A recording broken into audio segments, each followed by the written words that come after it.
আপনি কি কোনো ডিভোর্সি মেয়েকে বিয়ে করে তাকে নতুন জীবন ফিরিয়ে দিতে চান?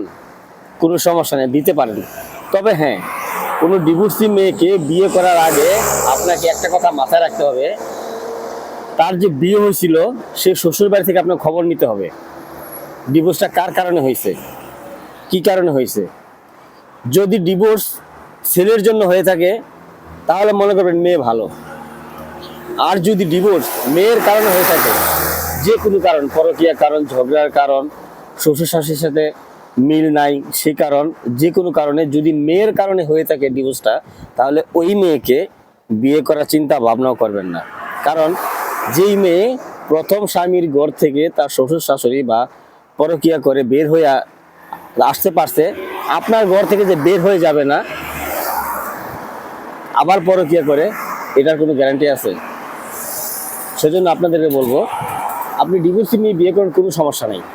তবে বিয়ে করার আগে তার শ্বশুরবাড়িতে একবার খোঁজ নিয়ে দেখবেন ডিভোর্সটা কার কারণে হয়েছে। ভালো থাকবেন, আর ভিডিওটা শেয়ার করে দিবেন যেন সবাই দেখতে পায়।